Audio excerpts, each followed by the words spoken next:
Il y a tout juste un mois, cette Nantaise de 31 ans était verbalisée par la police pour circulation dans des conditions non aisées. Un PV de 22 € qui va devenir en quelques jours une affaire d'État. Cette conductrice portait le niqab. Son mari monte au créneau. Soupçonné de polygamie et de fraude sociale par Brice Hortefeux, il organise une conférence de presse. Lies Ebjab se dit victime et affirme devant les caméras qu'il n'a rien à se reprocher. Si on est déchoué de la nationalité pour avoir des maîtresses, il faut déchouer. Il y a beaucoup de Français qui seraient déchoués de la nationalité. Donc, en ce que je sache, les maîtresses ne sont pas interdites en France, ni en islam, mais peut-être par le christianisme, mais pas en France. En plein débat sur une prochaine loi sur l'interdiction du voile intégral, cette affaire va devenir un symbole. Brice Hortefeux demande alors au ministre de l'Immigration, Éric Besson, de déchoir de sa nationalité ce Français d'origine algérienne, une nationalité acquise en 1999. Une procédure pas évidente à appliquer. C'est très controversé. J'ai rencontré hier des experts. Certains m'ont dit oui, d'autres m'ont dit non, etc. Beaucoup disent non. Hein. Oui, certains disent non, vous avez raison. Mais peu importe politiquement. Ça veut dire que si nous considérons, si le peuple français considère qu'on ne peut pas frauder dans ces conditions, polygamie, prestations sociales, et bien à ce moment-là, sous l'arbitrage du président de la République et du Premier ministre, parce que c'est un sujet sensible, on pourrait très bien concevoir une évolution législative. Sujet épineux pour le ministre. Flou juridique, la déchéance de la nationalité française en vertu de l'article 25 du Code civil peut s'obtenir quand on s'attaque aux intérêts de la nation. Peu de chance donc que Lies Ebjab soit déchu de sa nationalité, sauf si sa polygamie est prouvée. Si la polygamie s'est avérée, le ministère public peut lui faire perdre la nationalité française. Du côté du Conseil français du culte musulman, embarras et colère. Pour son vice-président et avocat de formation, cette affaire n'a rien à voir avec l'islam. La semaine dernière, le CFCM a même été reçu par François Fillon. La position est claire. D'abord, la première fois, on l'aperçoit derrière son épouse qui est en train de faire une conférence de presse. On se dit, si c'est ça l'islam, la France est en danger. C'est extrêmement préoccupant et c'est pour cela que le Conseil français du culte musulman a décidé de réagir parce que, par son comportement, par ses propos, il stigmatise encore plus la religion musulmane. C'est quelqu'un qui est soi-disant à l'intérieur de cette communauté et regardez les dégâts qu'il fait. Il n'est pas conscient des dégâts qu'il fait. Vous savez, la religion musulmane est une religion de discrétion. Et c'est quand même le moins qu'on puisse dire que ce monsieur se soit permis de s'autoproclamer de cette manière comme grande représentation de l'islam de France. Tempête médiatique dans un verre d'eau pour certains, vrai problème de société pour d'autres. L'affaire de Nantes n'a fait qu'attiser les tensions communautaires. À l'arrivée, il semble évident que différents acteurs ont confondu politique et religion. Colombe Schneck, Thierry Mariani, bonsoir. Nous venons de voir un reportage de Christophe Kulikowski à propos de ce qu'on appelait l'affaire de Nantes. Ce qui nous conduit à nous poser la question, la nationalité française était une affaire de droit ou une affaire de mérite? Et j'ai souhaité en parler avec vous ce soir. Avec vous, Colombe Schneck, vous êtes journaliste écrivain. Votre dernier roman, je le signale, on en avait parlé, Val-de-Grâce chez Stock. Voilà une enfance un peu trop sucrée, enfin vous racontez votre enfance. Vous animez sur France Inter les liaisons heureuses. C'est le samedi à 16h30, l'interview d'une personnalité du monde culturel. Vous êtes exprimé sur le cas qui nous occupe. Puis vous avez, dans un article des Inrecuptibles qui s'appelle Vichy le retour, comparé l'affaire Lies Ebjab avec celle de votre grand-père hongrois qui est passé devant la commission de naturalisation en 1943. Thierry Mariani, vous êtes député UMP du Vaucluse de la 4e circonscription, membre de la commission des lois à l'Assemblée, spécialiste des questions d'immigration. Vous avez été tête de liste UMP en région PACA. Vous avez été battu par M. Vauzel. Il a fait 44%, vous en avez fait 33%. Et M. Le Pen en a fait 22%. Voilà pour rappeler les choses. Donc, écoutez, dans le Figaro, alors vous êtes exprimé également. Et vous avez dit, quand je vois ce couple qui juridiquement est français, je n'ai pas l'impression que ce sont des citoyens de notre pays. Est-ce que vous pouvez réagir d'abord en premier et répondre à cette question? La nationalité française est-elle une affaire de droit ou de mérite? Parce que là, dans votre phrase, on a le sentiment qu'il faut le mériter. C'est une affaire de droit par la naissance pour une partie de la population. C'est une affaire de mérite, une affaire de choix pour une autre partie de la population qui n'est pas français. Et donc en réalité, tout dépend, j'allais dire, comment on est né. Voilà, mais c'est à la fois une affaire de droit et de mérite. Alors moi, ce qui m'a frappé, c'est votre expression « notre territoire ». Vous l'adressez à lui comme s'il ne faisait pas partie de notre territoire. Comme si c'était un citoyen français finalement de seconde zone. Il a peut-être enfreint la loi, hein, il met dans le Code civil, l'article 25 du Code civil. Pour l'instant, oui, en tout cas, en ce qui concerne. Il n'y a aucune raison légalement de lui supprimer sa nationalité française. Donc pourquoi lui supprimer? Posez cette question en tout cas. Alors ça va être votre première question. Oui, parce qu'il faudrait rappeler ce qu'il en est de cette déchéance de nationalité et dans quelles conditions. Et bien rappeler déjà qu'on ne peut être déchu de la nationalité française que quand on l'a acquise. Enfin, Thierry Mariani, je parle sous votre contrôle. Qu'en est-il du statut légal de la déchéance de la nationalité? C'est très précis, c'est des actes de terrorisme. C'est acte de terrorisme, trahison contre l'État, etc. C'est-à-dire que c'est extrêmement rare. Voilà. Donc vous êtes d'accord que la question de Brice Hortefeux était un peu absurde? Elle était peut-être prématurée. Prématurée, c'est-à-dire. Thierry Mariani, vous êtes à la commission de gars. Vous savez à peu près combien de personnes sont déchues de la nationalité par an? Quasiment même pas une, peut-être par an. Ah bon? Voilà, je veux dire, c'est rarissime. Je veux dire, s'il y a dû avoir 10 cas dans les 20 dernières années, c'est un maximum. Voilà. Non, je crois que tous les téléspectateurs, quand ils ont vu ces images, excusez-moi, ont ressenti que ces personnes n'étaient pas de leur même communauté. Même si les papiers étaient français, c'était à la limite de la provoque. Je crois que le jour où il a fait cette conférence de presse à côté de sa femme, franchement, le Front National aurait dû lui donner une subvention parce que c'était le meilleur service qu'il pourrait leur rendre, parce qu'on est français peut-être par le droit, mais on est français aussi par... peut-être, on est français par le droit. On est français par le droit, mais on est aussi français, j'allais dire, par une acceptation d'un pacte social commun. Et quand je vois cette personne, il est certainement français par le droit, mais pour la majorité des Français, on ne partage pas le même pacte social commun. Alors ce pacte, qu'est-ce que le pacte social, c'est quoi, par exemple? Un criminel, un assassin, un pédophile serait davantage dans la communauté française que ce type qui est sûrement antipathique et qui trompe sa femme? C'est ça, je vous laisse l'appréciation de savoir s'il est antipathique. Non, c'est vous qui avez parlé de pacte. C'est quoi ce pacte? Ça veut dire quoi, un pacte? Ce pacte, c'est respecter certaines valeurs. C'est par exemple, et tout le débat à l'heure actuelle sur le voile, à mon avis, en fait partie. Je pense que par exemple, avoir son épouse qui est habillée de cette manière, eh bien, excusez-moi, ça ne fait pas partie des traditions françaises. C'est pas le pacte français. C'est quoi les traditions françaises? Mes 4 grands-parents sont nés à l'étranger. Oui. Ma grand-mère était russe, était nationalité naturalisée française par mariage en 1929. Et quand elle est arrivée en France, elle a pris les usages des autochtones. Bah écoutez, elle parlait pas très bien français, elle avait un accent russe, elle faisait la cuisine russe chez elle.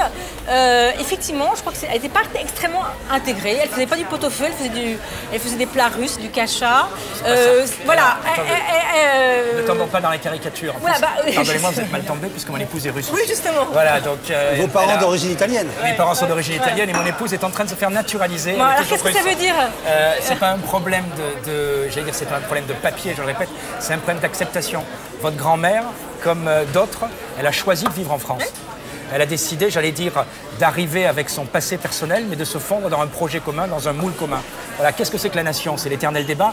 Mais aujourd'hui, en réalité, le problème, c'est de savoir, est-ce que c'est France? Quand on dit on est français, est-ce que c'est être consommateur et dire moi j'ai droit à telle chose ou telle chose, ou est-ce que c'est de dire voilà j'accepte certaines règles, j'accepte certains principes et je participe à la droit et de devoir quoi. La France culturellement s'est construite constamment de l'apport d'étrangers. Absolument. Toujours. On en est la preuve.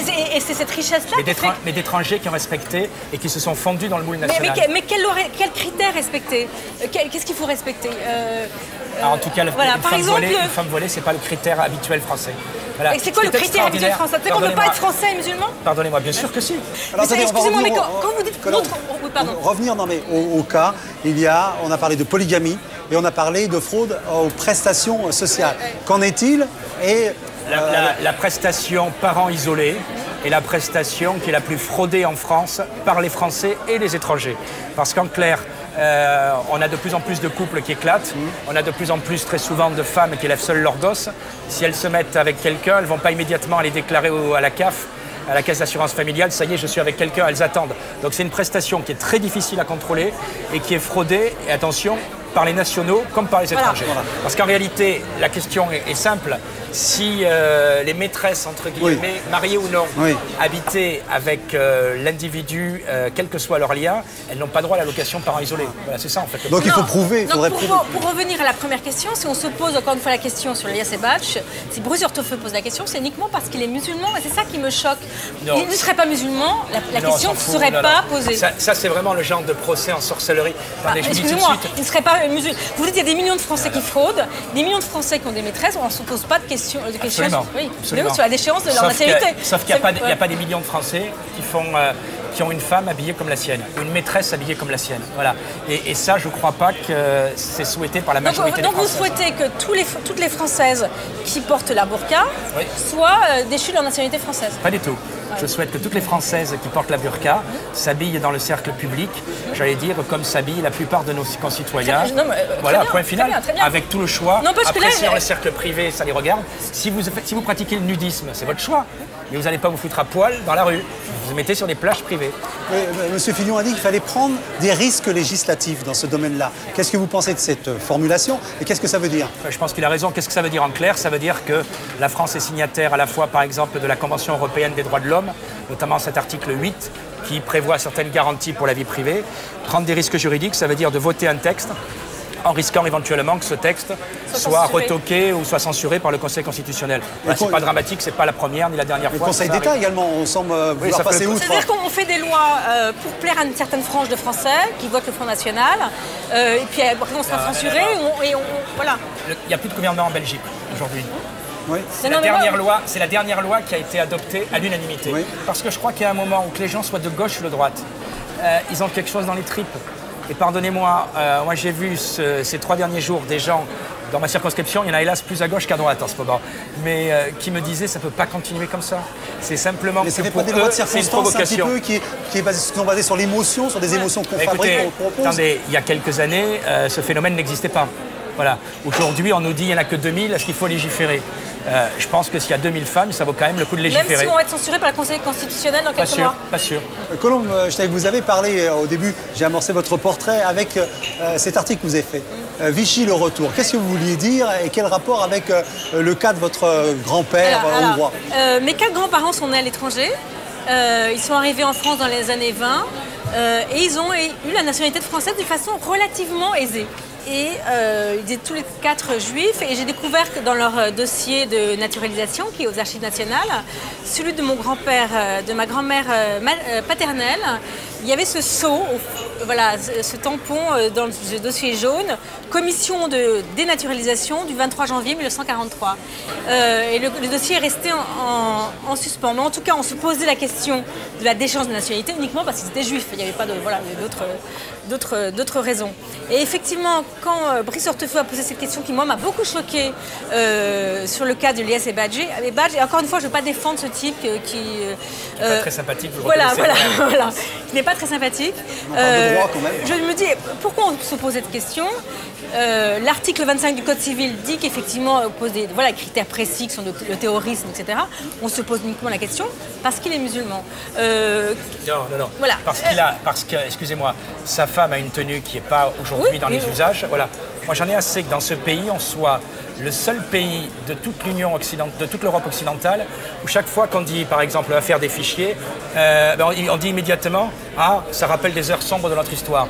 Je crois qu'il ne faut pas faire l'amalgame. Mais effectivement, dès qu'on parle de quelqu'un en fonction de sa religion, de son ethnie, forcément, ça rappelle des heures sombres. Attendez, vous êtes déjà en Arabie Saoudite? Vous êtes déjà allé au Pakistan? Non. Bon, moi, j'avais fait une mission de 6 mois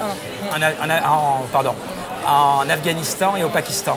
Au Pakistan, on ne s'emmerde pas, pardonnez-moi. Si vous y allez avec cette tenue, qui est pour moi charmante, on va vous dire immédiatement de vous mettre cacher ce début de décolleté. Ben oui, et qu'est-ce que vous ferez? Vous respecterez la loi parce que vous êtes dans un pays qui n'est pas le vôtre et parce que vous déciderez de respecter la loi. Là, vous allez me dire, ce pays, c'est le leur.